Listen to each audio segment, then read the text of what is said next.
Un roi fou, une guerre civile entre Armagnac et Bourguignon, et une armée anglaise menée par Henri V de Lancastre sur le point de traverser la Manche pour porter une fois de plus la guerre sur le continent. Tout semble aller pour le pire dans le royaume de France. C'est toujours la même rengaine, toujours la même lubie du côté anglais, la volonté de s'approprier la couronne de France, et à défaut, de récupérer l'ancienne Aquitaine anglaise. Voilà la situation pour le moins explosive dans laquelle on se trouve au début de ce XVe siècle, qui sera crucial pour le futur du royaume de France.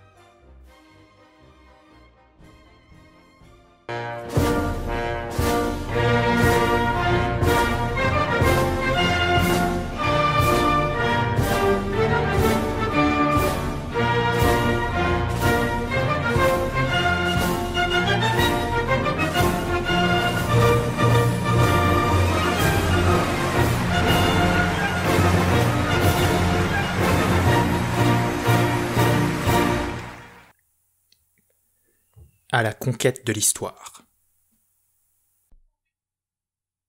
1415. Azincourt, le tombeau de la chevalerie française.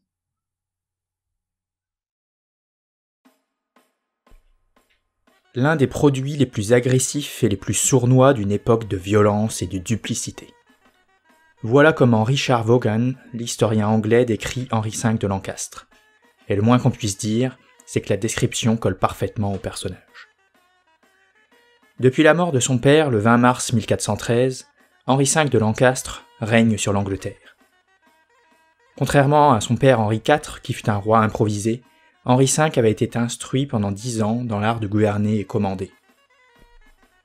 En tant que prince de Galles, il s'est battu aux frontières de son royaume contre les Gallois et les Écossais, mais il est également responsable de la place forte de Calais et a siégé au Conseil royal où se décident les alliances continentales. De plus, il peut compter sur la compétence de son frère, Jean, duc de Bedford, pour le seconder. C'est donc un calculateur froid qui commence à échafauder dès son avènement son plan d'action contre la France. Son objectif est le suivant. Récupérer les anciennes terres des Plantagenets conquises par le roi de France Philippe Auguste au XIIe siècle et mettre la main sur les territoires cédés à Édouard III d'Angleterre lors du traité de Brétigny en 1360. Ces mêmes territoires que Charles V avait réussi à reconquérir après une lutte acharnée de 10 ans. Ce n'est rien de moins que la moitié du royaume de France que le Lancastre convoite. Henri V s'appuie sur la revendication selon laquelle la couronne aurait dû être transmise aux Plantagenets par l'intermédiaire de la fille de Philippe le Bel, Isabelle de France. Revendication que même Édouard III, bien que petit-fils de France, avait hésité à utiliser. Ces prétentions, nous l'avons vu dans le premier épisode de cette série, ne reposent sur rien, et les prétentions du roi Henri V sont d'autant plus farfelues que même si la couronne avait pu être transmise par Isabelle, Henri V n'est pas l'aîné de ses descendants, puisque son père a usurpé le trône anglais. Malgré tout, en faisant cela, le Lancastre se pose plus en compétiteur des Valois pour la couronne de Saint-Louis qu'en véritable ennemi de la France. Il se place ainsi en défenseur du droit et de la paix, et s'il doit y avoir une guerre, ça lui permet de rejeter la faute sur celui qu'il présente comme l'usurpateur valois. Ces revendications sont officiellement présentées au gouvernement de Charles VI. Il demande en plus de ça la main de Catherine, la fille du roi de France, afin de consolider ses prétentions sur la couronne de France. Tout en négociant avec le gouvernement royal, le roi d'Angleterre entame des négociations parallèles avec le duché de Bourgogne. Jean sans peur, initialement hostile à l'alliance anglaise, commence à changer d'avis après le siège d'Arras en 1414. Mais il refuse de donner des garanties à Henri V. Il hésite à s'engager totalement dans une alliance avec les Anglais contre le gouvernement de Charles VI. S'engager dans une telle alliance, et s'opposer ouvertement au roi de France, relèverait de la félonie, et le Bourguignon perdrait une bonne partie de ses soutiens en agissant de la sorte. Pendant cette même année 1414, on discute vainement des deux côtés de la Manche. Et le gouvernement de Charles VI, pour gagner du temps, feint de rentrer dans le jeu du roi d'Angleterre. On promet un duché d'Aquitaine indépendant, on propose de finir de payer la rançon de Jean le Bon, et on finit même par envisager de marier Catherine de France à l'anglais. Début 1415, après des discussions de façade, Henri V, qui cherche le moindre prétexte pour lancer son opération sur le continent, a la certitude que les Français ne céderont pas sur un point. Ils refuseront de laisser la Normandie. On savait très bien en France ce qu'il en avait coûté aux Capétiens de ne pas être maîtres de leur accès à la mer lors des XIe et XIIe siècles. En février, les Anglais peaufinent leurs préparations et finalisent le recrutement de leurs troupes. En avril, la flotte est prête pour traverser la Manche. Henri V cherche la guerre. Il n'y a aucun doute là-dessus. C'est clair pour tout le monde, y compris pour les ambassadeurs français envoyés à Winchester par le gouvernement Armagnac. Ces derniers offraient enfin la main de Catherine, ainsi que la plus grande partie de l'Aquitaine. Mais ce n'est pas ça que veut le roi d'Angleterre. Il fait donc volontairement capoter les négociations en demandant des annexions excessives. Normandie, Bretagne, Anjou, Maine, Touraine, Flandre, Somme, et bien sûr la Grande Aquitaine. Rien que ça. Finalement, devant la mauvaise foi des Anglais, les envoyés français mettent un terme aux négociations, et finissent par quasiment insulter l'Anglais, lui rappelant son illégitimité, et ce, même sur le trône d'Angleterre. On lui dit qu'un roi qui est un vrai roi de France ne traiterait pas avec un prince qui n'est même pas un vrai roi d'Angleterre.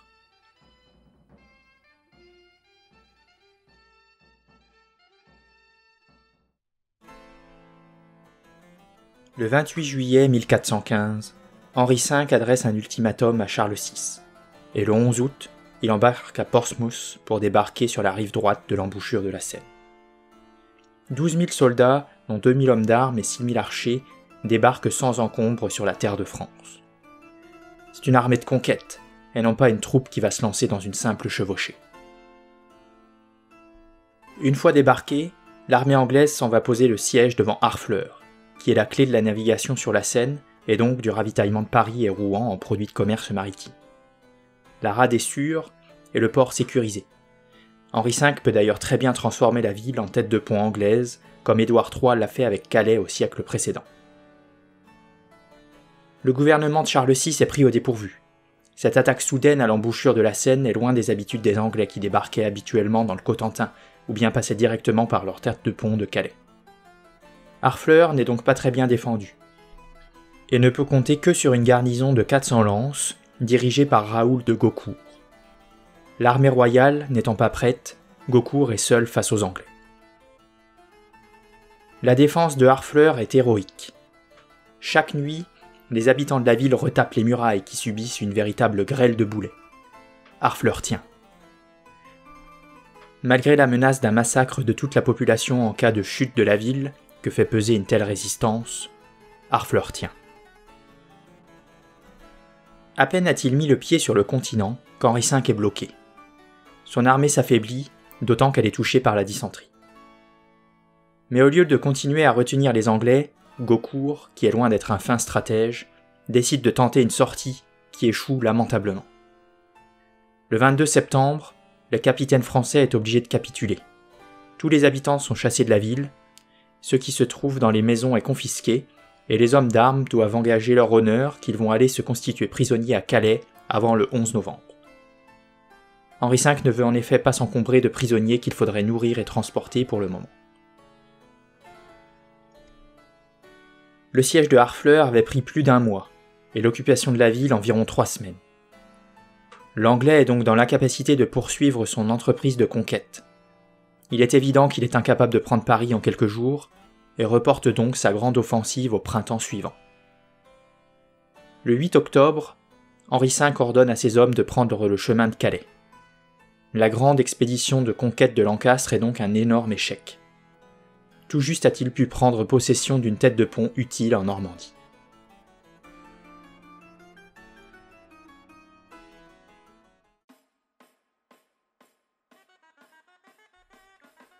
Sur la route de Calais, les Anglais sèment la désolation, et ils narguent à l'occasion Charles VI dont l'armée s'est enfin rassemblée à Rouen. Cependant, il y a beaucoup de dissensions au sein même de la troupe royale. La guerre civile a laissé des traces. Armagnac et Bourguignon s'opposent encore et toujours. Les premiers voulaient bien des troupes de gens sans peur, mais refusaient que le duc de Bourgogne soit présent en personne, par peur qu'il ne regagne de l'influence. Jean sans peur leur rétorque qu'il devait faire son devoir de grand féodal, et que l'honneur lui interdisait de rester chez lui quand le roi était attaqué. Le gouvernement armagnac reste sur sa ligne, et le duc de Bourgogne accepte donc de ne pas rejoindre l'armée royale, mais les prévient que s'il est de trop dans cette armée, eh bien ses hommes le sont aussi. Il interdit également à son fils, le futur Philippe le Bon, de rejoindre l'armée du roi, et plus grave encore, il enjoint ses vassaux d'Artois, de Flandre et de Picardie à ne pas rallier l'armée de Charles VI. Cet ordre, ou plutôt ce conseil, ne sera que partiellement suivi, puisque de nombreux chevaliers d'Artois, de Flandre et de Picardie font malgré tout le déplacement. La haine de l'anglais est trop forte. Même les deux frères du duc de Bourgogne, Antoine de Brabant et Philippe de Nevers, rejoignent l'armée royale. Pendant qu'on s'écharpe dans le camp français, Henri V poursuit sa route vers Calais et tente de traverser la Somme au gué de Blanquetaque, comme son aïeul Édouard III en 1346. Il doit renoncer devant la forte défense française et décide alors de traverser la rivière en amont, à Vauyennes, le 19 octobre. Puis il atteint Maisoncelles le 24, talonné par le maréchal Boucicaut. Une partie de l'armée française qui a suivi une route parallèle à la sienne l'a dépassé et lui barre maintenant la route, ce qui le contraint à interrompre sa marche vers Calais. Marche qui, sous la pluie battante du nord de la France, commence à ressembler à une déroute plutôt qu'à une chevauchée. S'ils ne veulent pas être décimés, les Anglais doivent se préparer à la bataille. Bloquant la route de Calais, l'armée de Charles VI s'installe sur le plateau, au milieu des bois entre les villages d'Azincourt et de Tramecourt.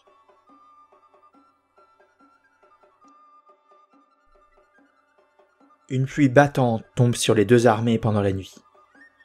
Le ruisseau situé dans le bas de la colline se transforme en torrent, et les champs fraîchement labourés dans lesquels se trouvent les deux armées se transforment en véritables bourbiers où l'on s'enfonce jusqu'aux genoux.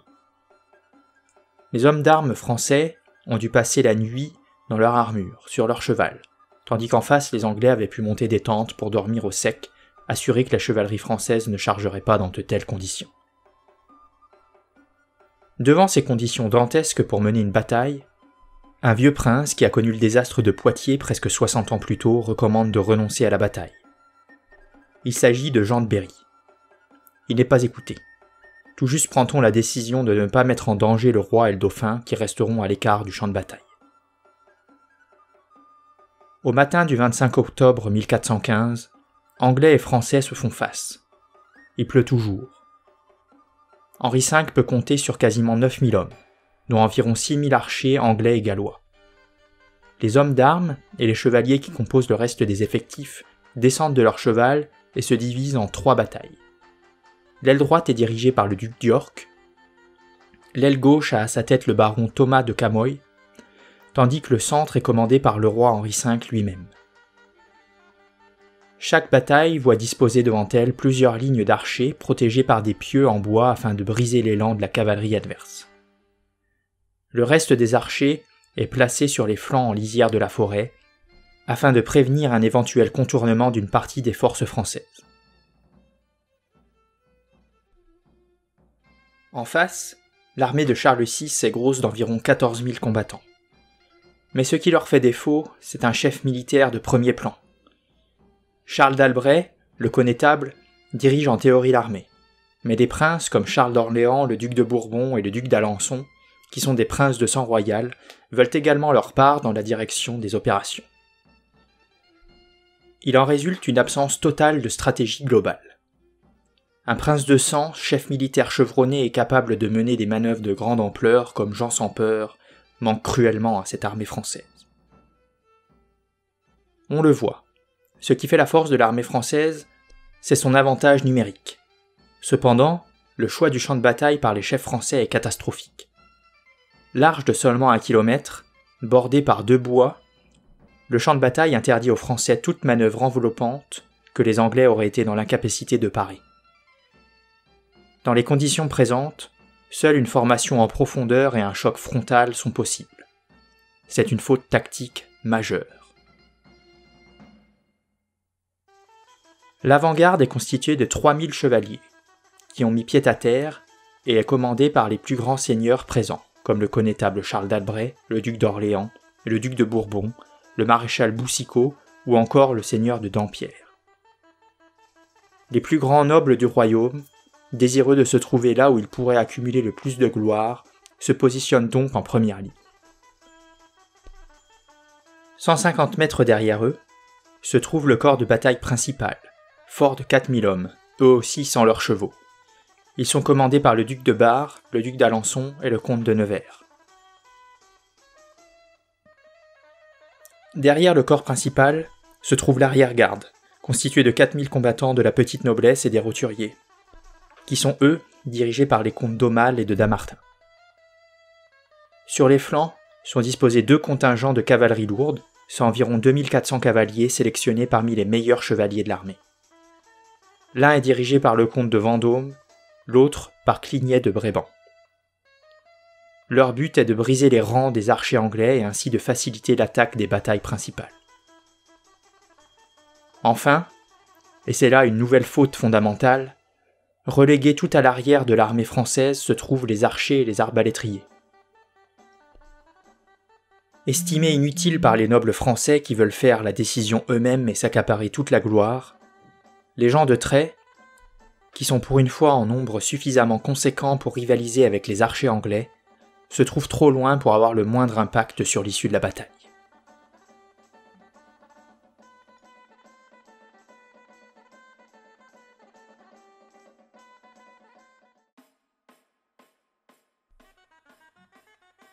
Les deux armées se font donc face, et la disproportion des forces est évidente. Le combat ne s'engage cependant pas directement.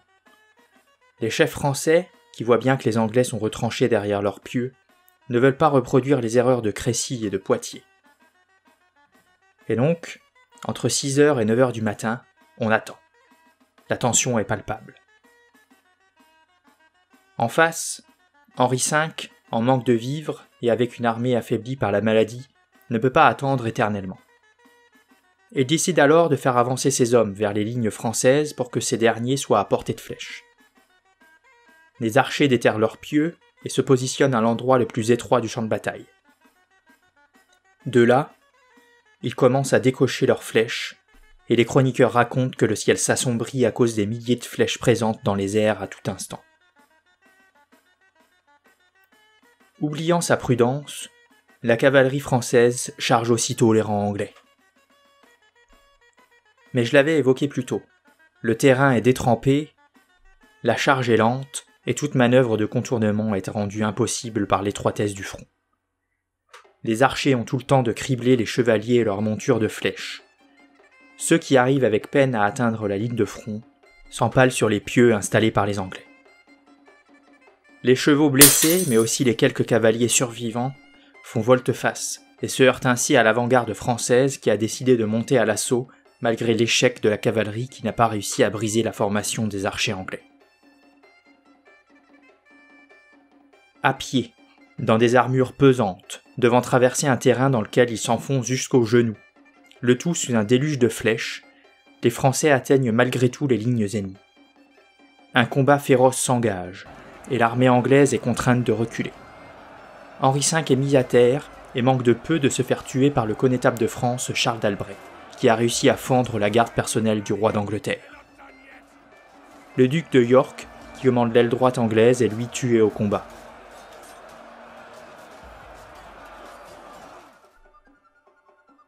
Les flèches continuent de pleuvoir sur les Français, qui, embourbés et incapables de lever leurs armes, dans cette mêlée trop serrée, sont immobilisés. Certains, embourbés, ne peuvent même pas se relever après avoir été mis à terre et se noient dans la boue. Les Anglais profitent de la situation, et les archers qui ont troqué leurs arcs pour des couteaux ou des haches pénètrent dans les rangs des Français et font un véritable massacre grâce à leur mobilité supérieure. En moins d'une heure, l'avant-garde française est laminée. Cette première ligne bat alors en retraite, mais se heurte au corps principal qui monte au combat, ce qui cause de nouveau une confusion énorme dans les lignes de l'armée du roi de France. De plus, les cadavres des chevaux et des hommes de l'avant-garde empêchent toute progression, et petit à petit, le corps d'attaque principal, incapable de se déplacer, est encerclé par les Anglais, qui, voyant la victoire quasiment assurée, font de nombreux prisonniers pour en demander rançon, comme c'est la coutume au Moyen-Âge. Les soldats de l'arrière-garde tenteront bien un dernier baroud d'honneur, mais ce sera sans succès. C'est la fin de l'après-midi, et la bataille est terminée. Henri V, qui n'a pas envie de s'encombrer avec des prisonniers qui ont été faits lors de ces combats, et craint l'arrivée de renforts français, ordonne à ses hommes d'exécuter tous les prisonniers qui seront soit égorgés, tués à la masse d'armes, ou encore enfermés dans des granges auxquelles on mettra le feu. Seuls quelques grands seigneurs, comme Charles d'Orléans, le maréchal Boucicaut ou bien le duc de Bourbon, sont épargnés. Plusieurs personnes protestent contre ce massacre, contraire à l'éthique d'un chevalier. Mais dans les rangs anglais, on se plaint surtout du manque à gagner dû à la perte des rançons. Les protestataires sont menacés de subir le même sort que les prisonniers, et le massacre se poursuit. Henri V reviendra d'ailleurs le lendemain de la bataille et fera exécuter les blessés français encore présents. Sa volonté de décapiter le camp adverse, de le priver de ses chefs et de ses forces vives est manifeste.